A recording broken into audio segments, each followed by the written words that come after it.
Hey guys, welcome to another episode of the Kashif Booth podcast. If you're new here, each week I sit down with a guest and we discuss their career so far, the highs, the lows, and what's next for them. Today's guest is Jamal Renaldo. He's an actor from London.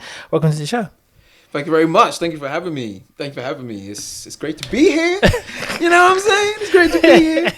You know? Oh my god. I interviewed Samuel yesterday. He's like the first episode of the season, and I was like, I've known him for like 11 years this year. And Jamal, I've known him 10 years this year, which is crazy to say. And I think it's crazy to say because sometimes when you work with people, it's like, okay, you worked with each other and you know each other off the cuff because you have each other on socials, but it's like you stayed consistent. There was a large gap and then you came back. Yeah, there was a gap. There was a gap of like, what was it? About 4 or 5 years maybe.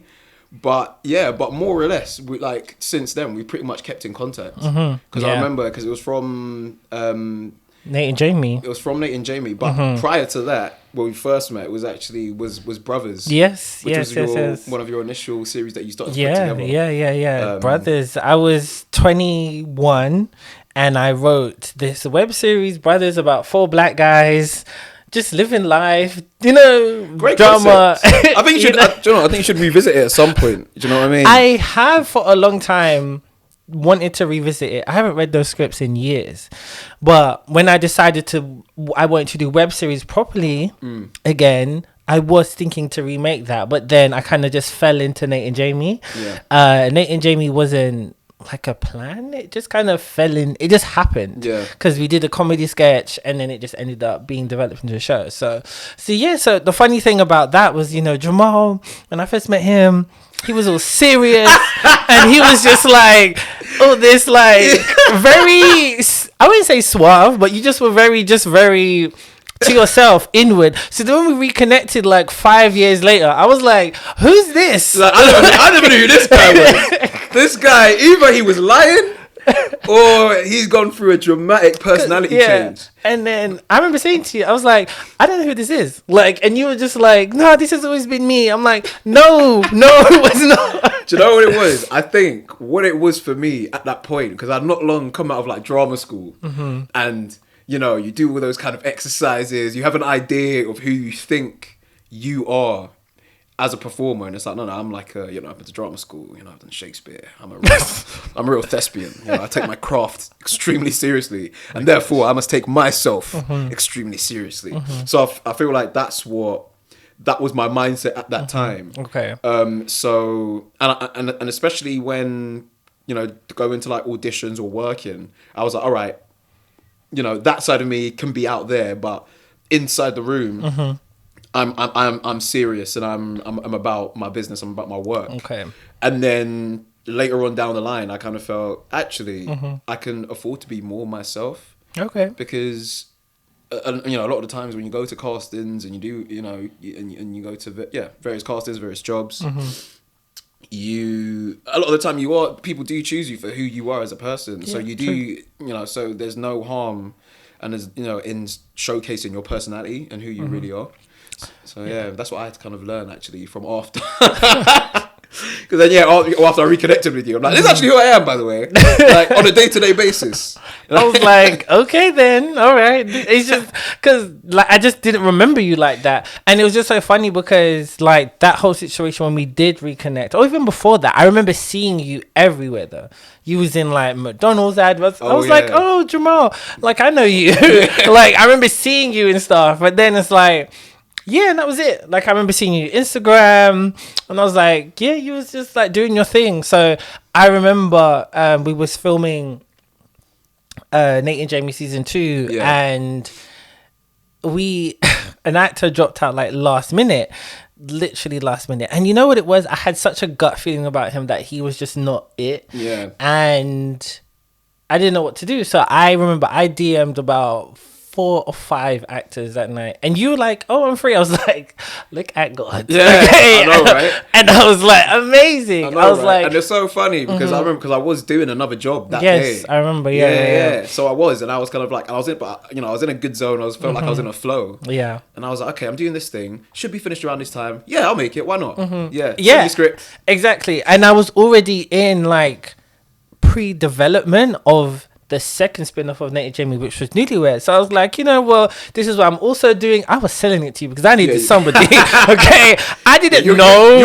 You're pitching hard. But and I was like, I've got this going on and and the listeners have probably heard me talk about Newlyweds a lot because it was such like a long process, Yeah, and so Jamal's actually in Newlyweds. He actually is the star of it. He plays Jacob in the show, and so he ended up getting Newlyweds. And him and Jamila, who plays Vanessa in the show, who I'm hoping to have on this season as well. You guys had just fire chemistry, and I was like, see, God works in mysterious ways. Yeah. And it ended up just working out, and you came down that day to Brixton in that church, and you killed it, and it was all great. So that was great. So tell us about you, Jamal. How did you get started as an actor? Well, do you know what? I was actually having this conversation last night, to be honest. It's so interesting. I mean, well, it's not so interesting. I always knew I was good at acting from like a young age. Like I always did like those kind of like school plays and all that kind of stuff. I was always, Oliver Twist, and I'd play Artful Dodger in Grease. I'll play Danny, Zuko, and all that kind of stuff, right? It's just one of those things I always knew from young, like this is something that comes natural to me. And then sort of it kind of carried on into secondary school, doing school plays. Then it got to that point of, where you're deciding what to do with your life, whether you go to uni or you like pick up a trade or you do something. And I kind of just on a whim, kind of just applied for drama school. Okay. Just one drama school, 2 courses, and I got one of them. And that was at the Royal Academy of Dramatic Art. The 1-year acting foundation course, and that's kind of where my professional journey started, to be honest. Yeah, so I applied initially for both, for the 3-year and the 1 year. Okay, but as I said, it was kind of just off the cuff. Like I was at that point I was going to uni to do drama, a random uni because one of the only ones I could get into, and I was like, do I really want to go to university, study drama? And just off the cuff I was like, let me just apply for drama school. Okay. It was only one. That's the only one I applied for, because I was very ignorant to the whole process at that point, and I got it, and yeah, I haven't looked back since, really. Because when I think of Jamal, I think of theatre. Because you're always in theatre, you're always in something. You're always what is the place you're always at? The Royal Opera House. There we go. You're always at the Royal Opera House. Like that is your second home. I'm about to say that is literally my second home. I'm there all the time. I'm now like. There used to be a lot of actors there who they literally say like part of the furniture, and I've almost become that. And you've been there for like many years. Like you're always in something. I think I've been there since 2017. Wow. So I think that's at the end of 2017 is when I got my first job there, and since then I've had so many jobs there. But what is it about it? Like, because explain to me what you do at the Royal Opera House. Are you performing? Are you in between? Because I always get confused, and I want to understand the main purpose of it. What it is for me, anyway, like it's more focused. You may have the odd line here or there. It's very rare because it is opera, so you don't do any singing or anything like that. Okay. But what they want you there for essentially is mainly movement and physical theatre. So they want you there for mainly movement, physical theatre. I've done puppetry there, which was really cool. Really good experience, because I'm not a puppeteer, but like we had a whole like sort of classes doing puppetry. You'll do stage combat. So it's mainly the physical aspect. Okay. When you perform there as an actor. So that's what that is. But again, like it's a completely different experience, because when you are kind of doing straight acting in theatre, obviously there's it's all about the whole the whole performance in terms of lines, what you're doing physically, etc. But it's a different kind of experience when it's everything has to be physical, everything has to be expression. Yeah. So it's in a way it's a different kind of it's a different kind of skill set. Okay. But that's what I do there, and for me it's a great chance to perform on the stage, but that's all for me. I feel like that's almost like my part-time job in a sense, because it's like I'm there so much, and it's just like, okay, I know what I'm doing here more or less, And a lot of the shows there are revivals as well. So I've done the show before. Okay. So yeah, that's kind of like a part-time job. In a way, a really, really, really cool part-time job. But that's how I view it. Actually, Okay, fine. But do you do it out of convenience, or do you actually want to build a career in theatre? I want to build a career in theatre. But I feel like you can do certain shows there, which have a more theatrical element to it. Okay.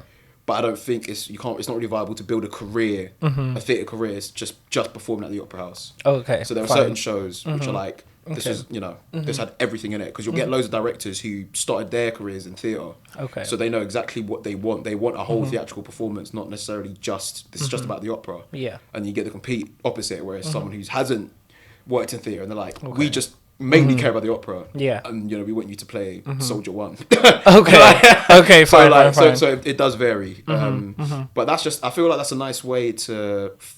It's nice for me to be on stage there, because it is a great venue, a great stage. But also, it's nice for me to be able to finance, other projects like theatre shows for myself that I maybe wouldn't be able to do if I didn't, if I wasn't getting paid a decent amount there. I had to think about. I mean, I want to do it. Of course, you want to do it for the art and do it for the love. But when you start making a career out of it, and it's the only thing you have, it's like you still kind of need to look, am I going to be, I still need to be able to at least live off of it. Yeah, true. So it's nice for me to do like sort of passion projects and projects that I maybe wouldn't do if I couldn't afford myself to afford to do it. Okay. So, can you sing? A little bit. Okay. I can hold a tune a little bit. Do you want me to give you? No, I'm not going to give you. Listen, I'll be giving you that Simon Cowell stare. Yeah, because I know. Okay, I'm just intrigued because most theatre performers they can sing, they can dance. So what? Because I know you can dance, but what kind of dance? I can dance a little bit. I mean, look, what can I do? I can do kind of a bit of street dance. A little bit of ballroom. Oh, okay. I see you. A little bit of foxtrot in there. You know what I'm saying? Gotta move right there, B. So okay. So yeah, singing. I can hold a note. I can hold a tune. I wouldn't say I'm a singer, but I would actually say I probably got better over the years, because it's something that I've had to improve on a little bit. Just in terms of when you go to auditions, a lot of the time for stage, they may ask you to sing. So. Yeah. But as an actor, when you are auditioning, especially professional, like I say professional, but I say more mainstream, big paying gigs. What do you prefer? Like, because I know commercials can pay the bills. But you don't want to, because I know we've had those conversations where you can book a commercial like that, but you and we keep manifesting that because it's good. Commercials. I've had one for a little while though. Now that you say that, I went for a commercial audition 2 days ago, but I ain't had one for a little while. So I'm hoping that one lands. Well, hopefully. But there was a point where that was just... You were just there everywhere. Constantly. So, like, what can you explain, like, the whole thing about not being typecast as, like, a commercial actor? Because I feel like that's such a big thing. Because commercials pay well. They do. But you don't want to be a commercial actor. No, you don't. And it's kind of like a double-edged sword, because... I feel like once people see you and they see, you go to these jobs, they see your CV, all these commercials we've done, they see your show reel, and they know you can just do it. So, that, as I said, there was a point where I was having a hot streak, and I was just going from one, as you said, like Right Move, McDonald's, Gift Gaff, I was just going. You were. And it's funny because I see when you're going to those commercial auditions, I see all the same people, and I recognize them also from all these other commercials. So I'm like, oh yeah, you're the guy from that commercial. You're the guy from that commercial. It's like, oh yeah, like but it's hard to kind of branch out. I mean, there are loads of different things, loads of different aspects to it. Some of them, one of them is your headshots. Actually, it's funny. I did a headshot session during the week with Daniel. Who did the BTS? Oh, okay, Daniel. Newlyweds. Yes. Okay. And we were talking, we're going through some of them. Some of my headshots that I did with him, and he was like, "Yeah, that one's a bit commercial. That one's, it's a bit more in the eyes." And a lot of it does come down to that, because they look at your headshot and they're just like, "What do they see?" They're like, oh, "Okay, they see kind of, late 20s, late 20s, early 30s dad. Yeah, that's what we see straight away.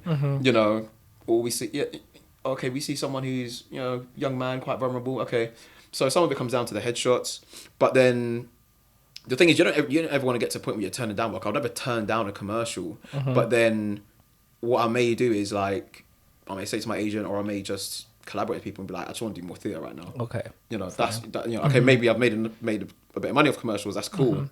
Right now I'm focusing on theatre. Or right now I want to do short films, or right now I want to write something to kind of get away from just being the commercial guy. But a lot of actors will tell you anyway, you know, everyone has an idea of where they want to be and who they want to be, but to a certain extent, work is work. So if you're working, you got to be happy with that, because, you know, I think in this business, think only about what? I think it's something around, don't quote me on this, but I think something around only 0.6% of actors continuously work. So you still want to be grateful for the work, but at the same time, you've got to have an idea and a vision of where you want to go. Yeah, that makes sense. Because where do you want to go? Because do you want to be more so in film and TV, or do you want to be, you know, theatre? Because like we've had conversations, okay, about in terms of like when you do receive a piece of work back, which has been of an independent scale, you know what I'm saying? How is it for you even auditioning for those type of projects? And I've been asking every actor who I've worked with or haven't, or who I know has done like independent work, like how is it for you where you audition and you get the spec script, right? And you're like, oh, this is cool. You get the role, and then you get the full script and you're like, oh wow, this is not good. How is it for you as an actor to, okay, I have committed to this, I want to do it. Like, how is it for you to do that? I mean, sometimes you just got to grit your teeth and and just be like, you know what, I've committed to it. The thing is, it's hard. When it's something like that, it's kind of hard, because you get something, you're excited about it, and you are sort of thinking, yeah, like, this is great. And then you may get the whole script, and you're like, ooh, didn't realize it was going to go here. All right, okay, this is different. Okay. But it's weird. Sometimes I view it as a challenge, because sometimes it's kind of like, all right, this isn't great, but what can I do to make this interesting? Or if it's something that doesn't seem, you know, you may get something that you know, you can kind of tell wants to be grounded in realism, but the way how it's sort of written and laid out, it doesn't come across like that. So it's kind of like, okay, what can I do in my performance or something like that to kind of to make it as real as possible? It's almost like a challenge sometimes to me. Yeah. Okay. You know, unless it's really, really bad and you're just like, oh, this is gonna be tough. But yeah, I think as a challenge, and to be honest with you, it's only gonna add to your experience. Okay. Really and truly, as a performer, like, because it, you know, those are the moments where you're like, oh, do you know what? That wasn't great, but I actually had a lot of fun doing that. Okay. You know? But are you ever on set and it's like, yeah, this ain't gonna be it? Or you're looking at another actor's performance and you're like, yeah. Oh yeah, definitely. Okay. Definitely. I've been there, and I was like, I'm not telling anyone about this. When this drops, I'm not telling no one about this. If fine. It's there. If they see it, they see it. It is what it is. But you know, and again, other performers, it's a, you know, I don't ever want to be that person to be like that you know, that performance wasn't good from like in terms of another performer and how they've kind of portrayed a character. Like, I don't ever want to be that person, because we're all artists, we're all sensitive. You know? Yeah, of course. And I would always want to kind of encourage or maybe nudge someone in that way without maybe saying something kind of derogatory or anything like that. Okay. Be like, you know, I might just sort of say, you know, that line when you say it like this, do you know what'd be really interesting? Maybe like, because I love how you're doing it now. I love how you're kind of screaming it at me. But do you know what? Imagine like this take. You just sort of say it to me just really seriously, just in the face, but you don't scream it. Like just like I think that might be really interesting, a really interesting choice. And then okay. Because then also it makes it feel like feels like for them like it's not like, you know, you're sort of telling them or directing them. Yeah, exactly. I would never do that anyway. Really, I find it extremely patronizing when someone who isn't the director or the writer is sort of directing you. Like, you know, it's just like, that's not your job. That's their job. If they've got a problem with it, that's fine. but it's not for you to direct. Yeah. Exactly. So like, do you want to build up a career in TV and film, like on screen, or what's your kind of preference? That's what I'm aiming for. Like, that's what I'm aiming for. I'm aiming to try and go into TV and film, which is, you know, they're the two hardest bits of the industry to get into, really. But in saying that, I'm gonna kind of contradict myself. But I do love doing theatre because there's something about theatre where that is just acting at its roots, you know, at its core, at its base. That's what it is. It's just getting up on the stage and anything can go wrong, and that's the beauty of it. And a lot of times things do go wrong, but that's the beauty of live performance. There's a different skill set required. You know, I wouldn't say that it's real acting, but that is. I feel like you can tell who the real, really, really good actors are. You know, those who can do theatre, because initially, if you can do theatre, you can do anything. That makes sense. But I'm trying now to kind of. I'm trying to build a career in TV and film. I'm getting the auditions coming more than ever for, you know, all these Netflix, Amazon Prime, film, you know, films yet to be released come through.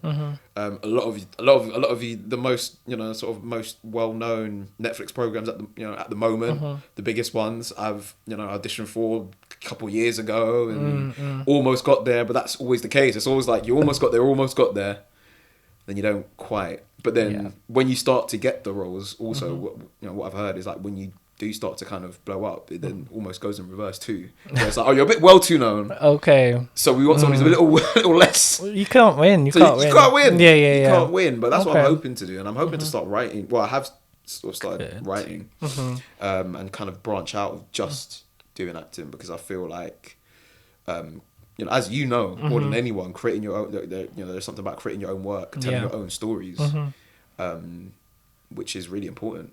I'm really fulfilling. So because we did work together on Newlyweds, what was that whole experience like for you as an actor? Because I kind of really brought you guys in, because I remember writing it and hating it, because at that time I remember that as well, and I was like, I know what I want to say, but I can't say it. And it's like, because at that time I had not experienced that in a relationship. So I just remember us, because I wanted to do a table read, and I remember, because like you said, I said like you were brought in last minute, so I wanted to see if you guys had chemistry. And I remember we read it that time. We went to that rehearsal space in Camden, and we read it, and it was just there. I was like, thank God. And then we kind of just started to develop it like that, and I knew what I wanted to tell, and we did, you know, that writer's room with a bunch of writers and you guys included, and really just tried to kind of delve into it, and then just spent that time developing it. And then as soon as I was even the thing is, honestly, like I wasn't ready to shoot. I wanted more table reads because the scripts weren't almost there. They were there, but they weren't there. Quite, and because they just had too many voices to it. And I just knew that, okay, I'm happy with them ish, but let's do a table read. Let's get all these actors in. Let's hear feedback. Let's get some script editors in, and then we can get there. Yeah. But then the pandemic hit. Yeah. And then that pushed everything back. Yep. And then we did the crowdfunding campaign, and that was hell. And then we finally got to shoot it. Yeah. And I think the final rehearsals we did just before we shot it in October 2021. It's crazy how long ago that was now. And it's like January 23. Yeah, it feels so weird. Yeah. And I think it was great because I was able to finally get to the voice of the characters. Yeah. And that's why I asked you about when you're going to do something which you don't like. Because I remember you and Jamila had concerns about the script, and I had these concerns about the script, but we weren't communicating that together. No, we and weren't. I was very clear with this with Marley, who was the director of Newlyweds. Like, I don't like this. This ain't working. Like, it was written by... this isn't... I'm not trying to say this in a bad way, but they were written by two white writers. And so it felt like they were white characters. Yeah. And we needed to connect the audience to these Black British these characters who are from Caribbean, descent. So And then once we did that rehearsal and we chopped things up and moved things around, it worked so much better because the outline of it was great, but we just needed the body to be there. Exactly. What was it like for you as somebody who's predominantly theatre to be able to experience all of that and then pull off a good body of work? Now, the second half of Newlyweds is my favourite. Yeah. But Likewise, actually. But yeah, which is fine because look, there's stuff I'm not happy with, but that's another conversation. But we know how it ran on the day, so we know. You know what I mean? We know all the problems we had. You know. That's just how it goes with filmmaking when you're shooting the bring down the curtain when you're shooting the first scene last and all that kind of stuff. You're like, we're losing light, we've got to get exactly all that kind of stuff. Exactly. So how was that for you? I mean, it's eye opening actually because I mean you know how long you hear about it, you know, with all sort of studio films about this has been in production for 3, 4, 5. You look at Avatar 2, it's been, production 14 years. Yeah, exactly. So you hear about it and you kind of get it from a certain perspective, but then when you're actually in it, it's completely different. So the whole experience from initial sort of first draft of scripts, 2018, I think it was, when we went to Camden. Yeah, but those got thrown out. Those got thrown out. Those got thrown out. But that's what I mean. But just initially, because that's the start of the... Well, even really, it's the Nate and Jamie shoot. But let's say that's the start of the process, in a way. What's funny, the start of the process was technically... Because I'm a weirdo. Like, I actually came up with the concept of Newlyweds in 2017. Okay. And we were still shooting Nate and Jamie season 1. Okay. So my mind, and remember, Newlyweds is the second spin-off. So I even had Imperfect in my head as well. So I knew how I wanted it all to go. Like that. Yeah. So I had the concept for season 2 and Jamie trying to stop the wedding from while we were still trying to film season 1. So it was just in my head. And then it took so long for it all to happen. We didn't die. Had to fund it all, but that's how it goes. See ya. Yeah, I mean, well, that's from then even. But let's say from when you had it out down on kind of paper. Yeah. Because obviously we knew you said you were going to bring people in who had that life experience to write it. Yeah. And it's interesting because obviously it's like you have dates in mind and when you're going to film and everything else. It's like, okay, we've got these because we went to have 6 episodes, wasn't it? Yeah. So we had those. It's like, so you got the plan, then the plan changes. You're like, actually, we're going to do the 1 now. Because that's what we can put the budget in. That's and bring it up as much as we can. And it's just I think the most eye-opening thing for me is how much things can change or how much ideas can change within a certain time period, and things you just can't prepare for, like the pandemic. Yeah. And it's like, we're going to film it now. Okay, no, we're not because we can't go outside, or it's been pushed back. And then even with the rewrite of the pilot. Also, because we just had, it was funny actually say that we had some concerns, because I was reading it and I was like, it just feels very different from what we initially had in terms of, as you said, like, it was very clear, the culture, the culture and where these people were from, it was very clear, where I felt like, no pun intended, I felt like reading it, I was like, ooh, feels a little bit vanilla. Like, no, that's what I'm saying. It's not even saying in a bad way. Yeah. But it was a little bit. It was a little. Not to say that it was bad, because it wasn't a bad script at all. Not at all. It was actually really good. But it just felt like that essence had kind of been lost. But it was funny because I feel like usually, sort of might have just said to you, Kashif, could we just like, you free like in the next couple of days, or just voice note you or something? And be like, listen, just had a read. I'm just thinking X, Y, Z. But I feel like at that moment in time, I don't know why, but at that moment in time, we just felt, let's just do the read and see what everyone thinks when we're there in the room, which was good, because I was like, okay, cool. Now we're just, because we're all there. It's not bitty communication, but at least we're all there. Yeah. We're all on the same page. Okay, cool. We all get it. That's fine. That's perfect. And then shooting it on the day, I think shooting it was fine. Like, honestly, I think shooting it was fine. It was really fun. A lot of people we've worked with before. everyone kind of on the same page. You know, because I've shot short films before, I've shot commercials before, so I understand, you know, the process of how it goes. Haven't really been a main lead though in something like that, which was really fun. You know, a little bit of pressure, a little bit of added pressure, but yeah, you know, shooting it I don't think was you know, I had a lot of fun shooting it. There's no problems at all, and well, for me anyway, like, you know, that first day getting everything trying to get everything together, but that again, that's just filmmaking in itself. Filmmaking, it never goes, it's never straightforward. Even when you get to the edit, it's never straightforward. No. I think you were telling me, you're like, when you use everything, we're doing the editing, and you're like, yeah, right now it's like 30 minutes.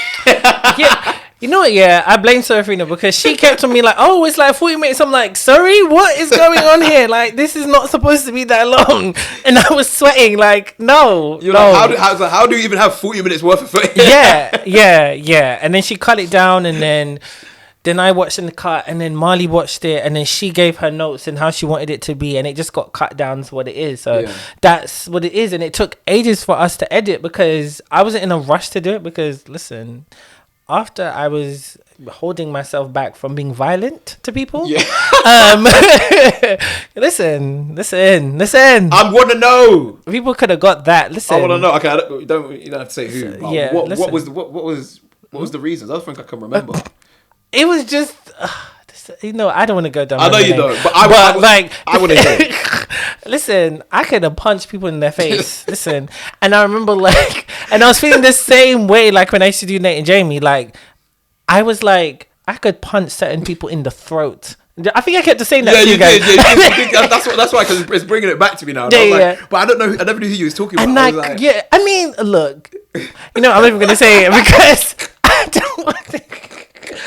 So yeah, but it was a great process doing that with you guys, and that's why I wanted to create that open dialogue with you two as the main lead of the show, because when you are doing independent filmmaking and you have your own vision, and then you're working with actors who don't necessarily get your vision and they're questioning everything what you're doing, so I wanted to make sure that we had that rapport as people. So then it did feel weird when we were doing it, and I'm like, well, why didn't you guys tell me? We've known each other for so long. We should have this conversation. And so I would say I was annoyed by it, or was upset, because I'm like, and we was on the same page because I didn't like it. Marley knew I didn't like it. Me and Marley had plenty of conversations, and I was very clear to her about the show, because it had been 4 years since Nate and Jamie ended, and most people won't remember what happened, obviously. So I wanted to make sure the main selling point of the show was to make sure that you don't have to watch anything else. If you didn't, and that's what I was very clear. You would already get what it is.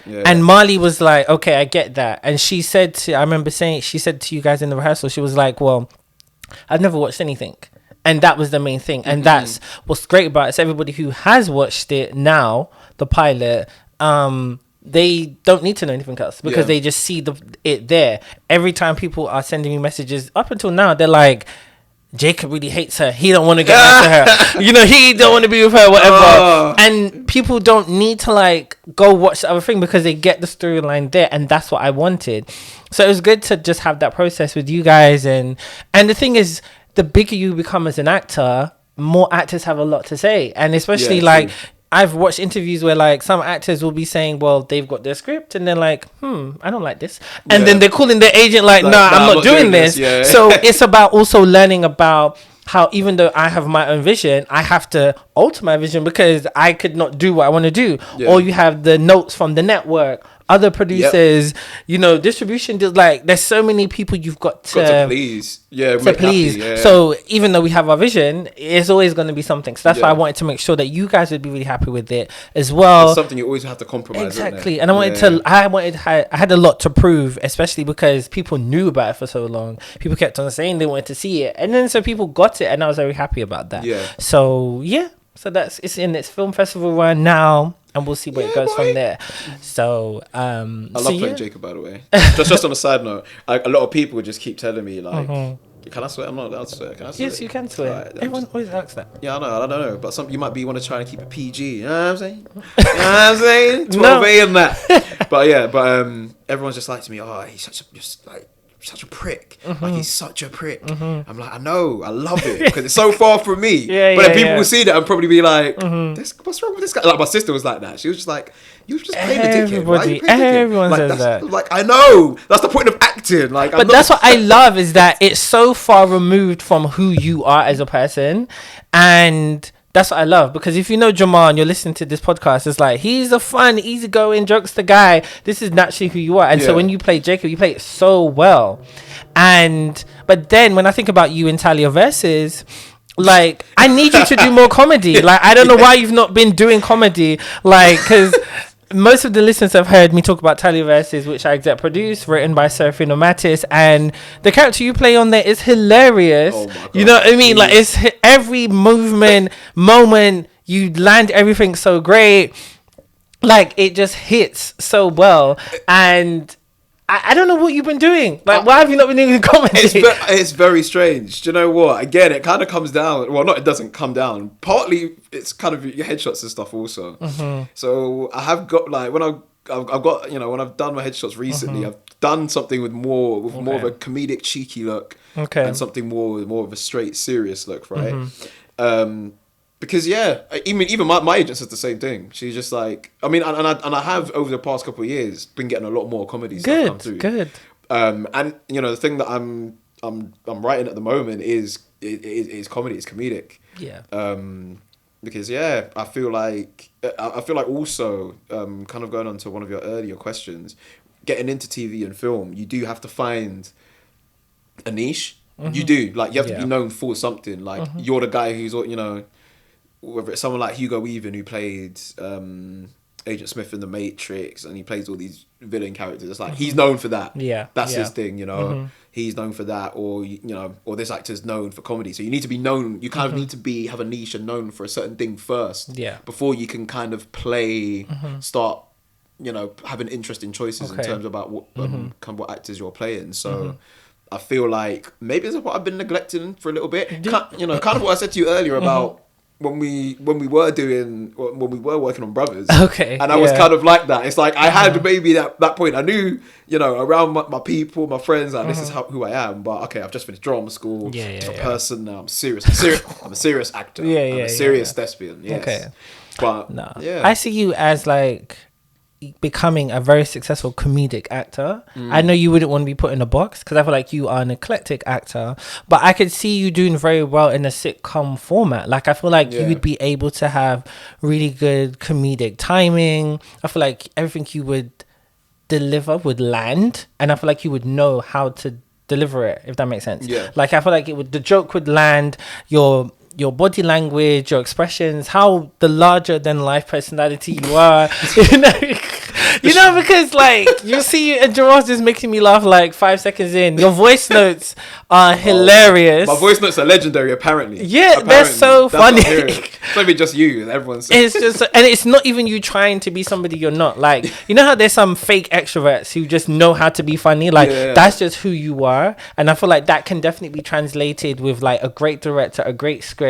And so I'm really looking forward to seeing like where you go next with your career, because I feel like you've got, and you look young. Look, you're like 30, you're like 31, going on 32. Damn. Like, you look youthful as well. That's the thing. So I feel like you could still get away with playing like a guy in your mid 20s, and you know, long way it lost. Long way it lost. Yeah. So, and that's the thing I feel like about acting, or even in your career. It's like, people try to put you in a box, as in, okay, this is what you need to do. But it's like, there's never a point where you can't change your direction. Like, I've been producing and doing all that stuff for years. Yes, I used to write, but now I'm getting backing to write. And because I don't like producing, I can do it. I'm very good at it. Listen, I can do that very easily. But as I've just said, I want to put hands on people when they're getting on my nerves. So I don't want to end up in jail. Wow. So What a wow. even like I'm currently working in like advertising, and like every little thing I'm fuming, like I'm mad. So it's like I need to take a step back and focus on my creativity. So I'm just writing with no pressure. I'm just writing and doing whatever, so I can bring that back and actually know that that's what I want to be actually doing. Yeah. So I get that. So what's next? Where can people see your stuff, or what's coming up next? What's coming up next? Nothing right at the moment. I mean, I've got another opera house job. Of course. But aren't you doing Naturally. music? Like, you know. Oh yeah, I'm doing music, man. I've got music dropping in spring. Look at that. Springtime. Wow, you're trying to bait me out on the pod.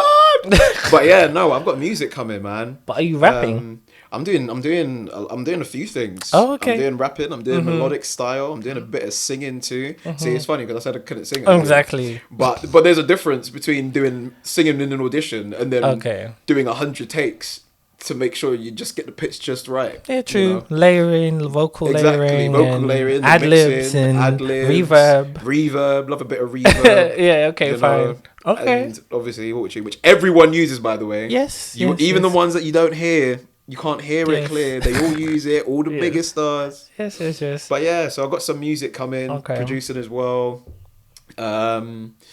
which will be fun because I feel like that's something I've always flirted with from sort of my early teens. To be honest with you, you know, back in the grime days. Back in the grime days. Back. Yeah. Okay, fine. Yeah, that's old school. But yeah, so and it's always I've got a lot of friends that do music, that have a brand. So Too Rare to Die Music. Oh yes, you know, so I've always kind of dabbled with them also, and so I got an acting wise, got an opera house job, and at the moment, I've got auditions coming in all the time, but at the moment I'm focused on the writing side actually. Good. I'm trying to write a sitcom. See, so that's what I'm saying. So I've taken your advice from before because you have said that you told me that before where you said have you ever thought about doing comedy? So that's what I'm focusing on at the moment. Okay. And then you find me on Instagram at Jamal_Renaldo, Twitter, Facebook, all the same at Jamal Renaldo. Nice. So that's me. And it's funny before we go, because I know your real surname. So when you started saying this Ronaldo, I was like, that ain't your name. This guy, bro. This guy's fake. And I was like, what? But I get it. It flows. It flows nice. It flows. But the main reason, in all honesty, is because when I initially signed up to Spotlight, my actual full government name was taken. Oh, okay. So I couldn't even use it. Oh, really? Yeah, so I couldn't even use it anyway if I wanted to. Oh, okay. That's interesting. So yeah, I had to compromise. That is also Ronaldo is actually real name, by the way. But I had to compromise and be like, I get it. Well, thanks again, Jamal, for coming on the show. I knew it'd be nothing but bants and energy. Vibes, energy. Yes, Kishi. So thank you. No worries. Thank you for having me, man. Of course. Always a pleasure. Seriously. Serious. Well, thanks guys for listening. You can follow me all on my usual socials. You know them. There's a bunch of them. So stay tuned for new episodes coming soon.